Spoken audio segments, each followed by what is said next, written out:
Você já ouviu falar em bruxismo? Bruxismo é um excesso de tensão na musculatura da mastigação. Esse excesso de tensão pode provocar apertamento dos dentes e até ranger dos dentes durante o sono.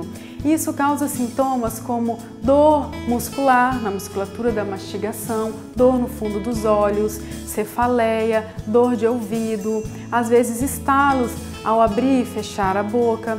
E toda essa sintomatologia pode ter alívio e até desaparecer com a microfisioterapia. A microfisioterapia é uma técnica criada na França na década de 80. Com essa técnica, o fisioterapeuta aplica microtoques no corpo do paciente para encontrar a causa de um distúrbio, de um sintoma ou de qualquer desconforto, até a causa de uma doença.